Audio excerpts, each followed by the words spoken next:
Sir, हम promote होकर second year में आ गए हैं। हमें बहुत खुशी है इस बात की। बहुत बहुत अच्छा। प्रमोट होकर द्वितीय वर्ष में आने की आपको बहुत बहुत बधाई। सर, मैं हिंदी साहित्य का विद्यार्थी हूँ। द्वितीय वर्ष के अंतर्गत हिंदी साहित्य विषय में क्या क्या पाठ्यक्रम हैं, कृपया इस पर चर्चा करें। हाँ हाँ, अवश्य ही। द्वितीय वर्ष हिंदी साहित्य के पाठ्यक्रम में 2 प्रश्न पत्र हैं। पहला प्रश्न पत्र रीतिकालीन काव्य से संबंधित है और इस वीडियो में मैं रीतिकालीन काव्य से संबंधित प्रथम प्रश्न पत्र पर ही चर्चा करूंगा, उसके पाठ्यक्रम पर चर्चा करूंगा। जरूर देखना। नमस्कार, मैं जयकृष्ण त्रिपाठी रीतिकालीन काव्य नामक प्रश्न पत्र के पाठ्यक्रम की चर्चा हेतु आपके समक्ष उपस्थित हूँ। पूर्णांक 100 अंकों का यह प्रश्न पत्र है। आप जान गए, उत्तीर्णांक 36 अर्थात 36 पास करने के लिए चाहिए 36 अंक और 3 घंटे का यह पेपर है। हाँ, कोरोना काल के कारण इसमें कटौती की जा सकती है।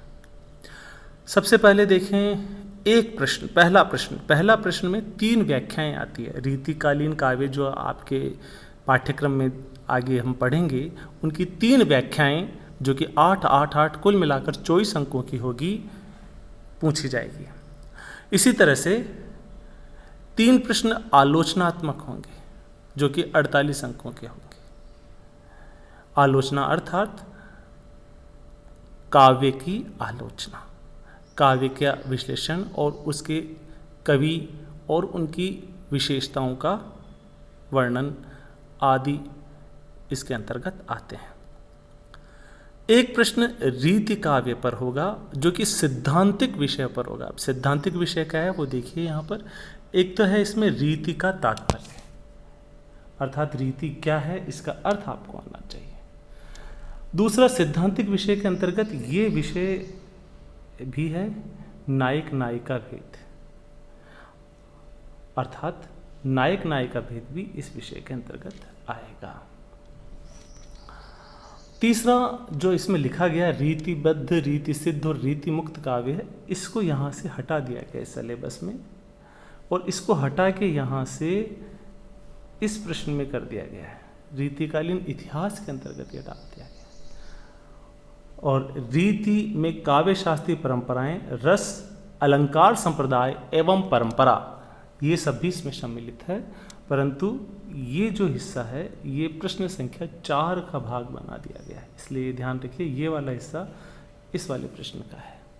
इसी तरह से बिंदु 4 में देखिए एक प्रश्न रीतिकालीन काव्य का इतिहास, अर्थात रीतिकालीन काव्य कहाँ से शुरू हुआ, इसको किस तरह से विभाजित किया जा सकता है, रीतिबद्ध, रीति सिद्ध और रीति मुक्त काव्य क्या है और इनके प्रवर्तक कौन हैं, इनके कवि कौन है, इस तरह का जो हम विवेचन करेंगे यह रीतिकालीन काव्य के इतिहास के अंतर्गत आएगा।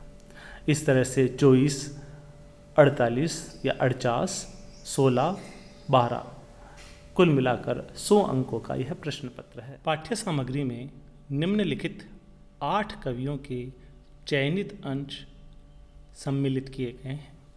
इन 8 कवियों के पदों को पाठ्यक्रम में शामिल कर आपके ज्ञान को विविध और रसमय बनाने का प्रयास किया गया है।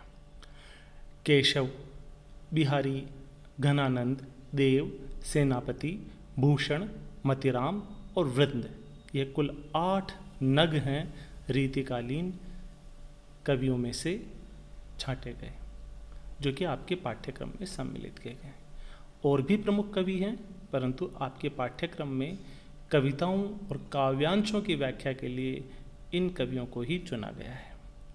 आप इसके अंदर इनके जो पद सम्मिलित किए गए हैं उनकी व्याख्या, उनकी कोई विशेष बात, उनकी आलोचना, कवियों का परिचय और जो काव्यांशों से के विश्लेषण से जो बात निकल कर आती है उनको भी ध्यान में आपको रखना पड़ेगा। अर्थात काव्य पदों की आलोचना भी आपको आनी चाहिए और न केवल काव्य की आलोचना अपितु काव्य आलोचना के साथ साथ कवि कर्म की आलोचना भी आनी चाहिए। इस तरह से यह प्रश्न आपसे पूछे जाएंगे। गहन अध्ययन करने के उपरांत आप इसमें अच्छे अंक प्राप्त कर सकते हैं।